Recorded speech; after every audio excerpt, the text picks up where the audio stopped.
Prezados alunos, sejam todos bem-vindos a mais uma aula. Essa é a nossa aula de conteúdo novo do terceiro bimestre, a primeira.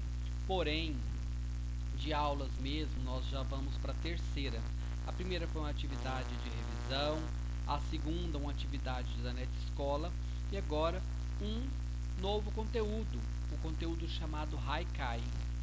Essa disciplina é uma disciplina de língua portuguesa, onde está dentro da matéria de literatura, tá? De todas as segundas séries, ok?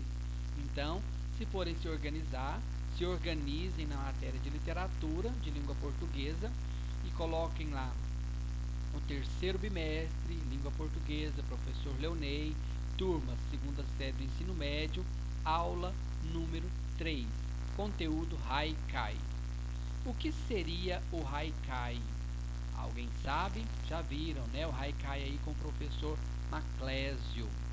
O Haikai também é chamado de Haiku ou Haikai, que é um poema curto de origem japonesa.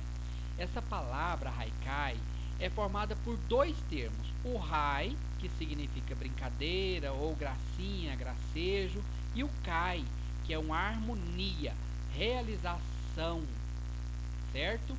Representa um poema humorístico que traz aí uma certa alegria entre a sincronização dos estrofes. Essa forma poética, ela foi criada no século XVI e acabou se popularizando pelo mundo. Apesar de serem poemas concisos, curtos e muito objetivos, os haikais são poemas que possuem grande carga poética.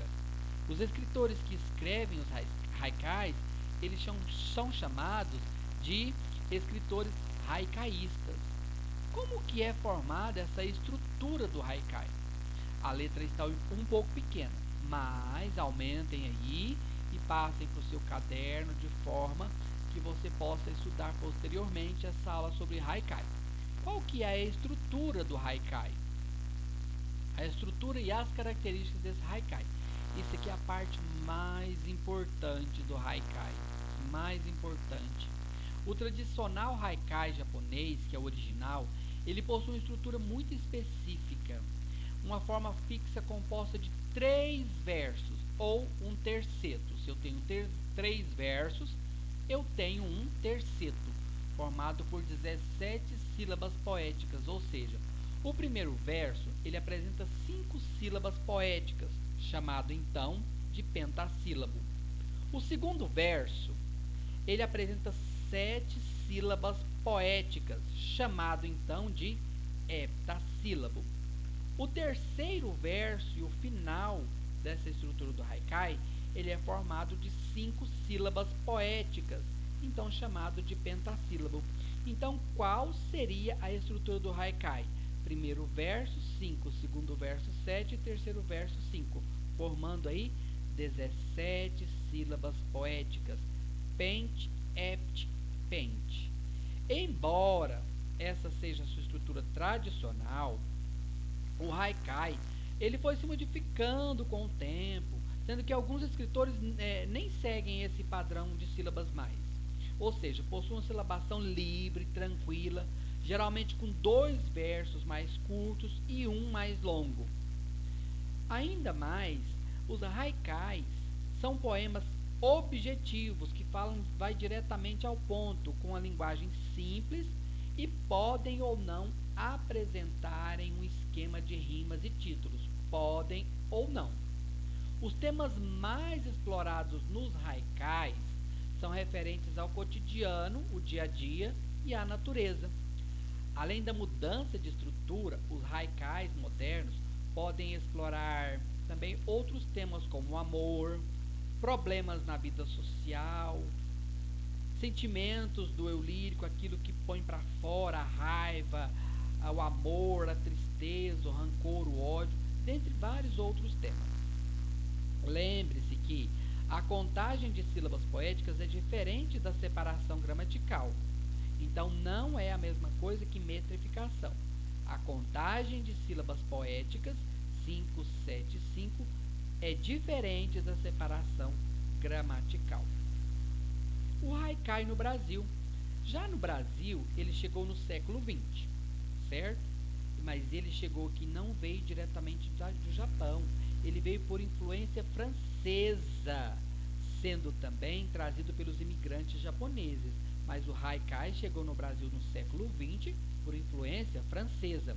O teórico literário Afrânio Peixoto foi um dos pioneiros, um dos primeiros a apresentar essa forma poética no Brasil. Quando a compra com as trovas no ensaio Trovas Populares Brasileiras, que foi escrito por ele em 1919, nas palavras do autor. Os japoneses possuem uma forma elementar de arte, mais simples ainda que a nossa trova popular. É o haikai, palavra que nós ocidentais não sabemos traduzir senão com ênfase. É o epigrama lírico. São tercetos breves, versos de 5, 7 e 5 pés, ao todo 17 sílabas.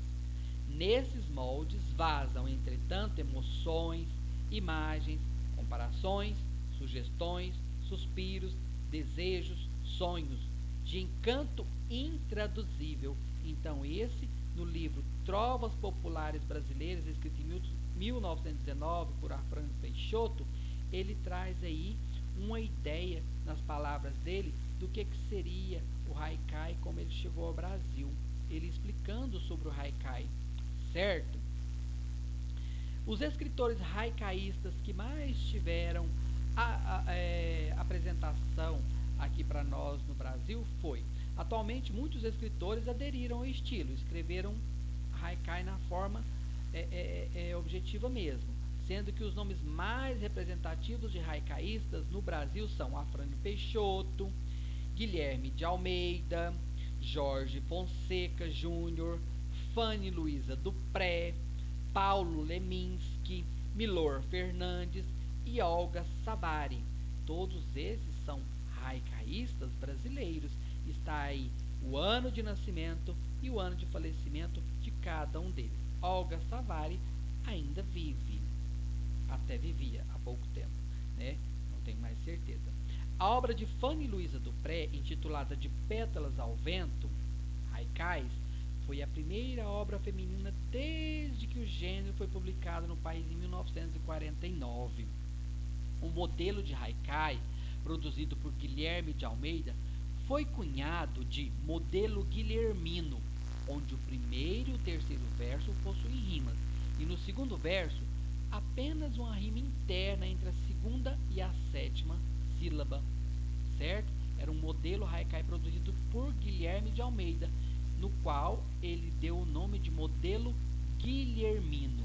Vamos ver alguns exemplos de haikais no Brasil? Afrânio Peixoto escreve uma opinião sobre modas. Olhem só. Observei um lírio. De fato, nem Salomão é tão bem vestido. Ele se refere ao rei Salomão, né? Ou seja, as pétalas do lírio são tão bem feitas que nem Salomão era tão bem vestido quanto as pétalas do lírio. O poeta de Guilherme de Almeida, o tal modelo guilhermino, caçador de estrelas, chorou, seu olhar voltou, com tantas, vem vê-las. Caçador de estrelas, chorou, seu olhar voltou, com tantas, vem vê-las. Ou seja, ele chorou e as lágrimas se transformaram em estrelas. Esse é o modelo guilhermino de Guilherme de Almeida. Exemplos de haikais. Com Jorge Fonseca Júnior.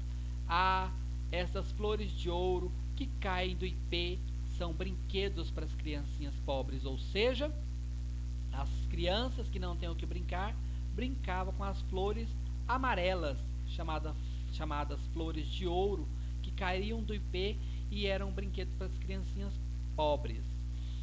Fanny Luiza Dupré, tremendo de frio no asfalto negro da rua, a criança chora. Ou seja, uma imagem onde você imagina uma criança pobre, né, tremendo de frio no asfalto negro da rua. A criança chorando, provavelmente uma criança de rua. Paulo Leminski fala sobre viver é super difícil, mas fundo está sempre na superfície. E o mais fundo sempre está na superfície. Viver é difícil. Ele fala que viver é difícil. E o mais fundo está sempre na superfície, porque as dificuldades elas vêm a todo momento, todos os dias. Ou seja, elas estão à tona. As dificuldades não estão no fundo. As dificuldades estão na superfície, estão sempre na superfície, né? A gente tem que fazer uma interpretação desses exemplos de modelos haikai-istas, de haikais, né? Desses haikais-istas brasileiros. Já Milor Fernandes fala o seguinte: nos dias cotidianos é que se passam os anos, ou seja, hoje é menos um dia de um ano.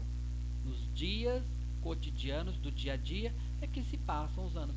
Cada dia que se passa, os anos da gente vai diminuindo. O nosso tempo vai diminuindo. Então, nos dias atuais, nos dias cotidianos, é que se passam os anos. E os anos vão passando através dos dias. Então, anotem esta aula no caderno de vocês, aula 3, a data, tudo certinho. Façam um cabeçalho, porque ela estará fazendo parte do nosso portfólio, qual eu já orientei vocês, tá bom? Do terceiro bimestre. Coloquem tudo direitinho na ordem. Pode colocar na matéria de literatura. Sempre vocês estarão voltando nesta matéria para saber um pouquinho mais sobre o haikai. Nós vamos trabalhar muito sobre esse conteúdo de haikais no terceiro bimestre, tá bom? Então, bom trabalho para vocês e que qualquer dúvida sejam repassadas aos seus monitores e eles falarão comigo. Um bom dia a todos, fiquem com Deus, fiquem na paz, espero que estejam todos muito bem e que Deus continue os abençoando muito. Amém? Fiquem com Deus. Até mais.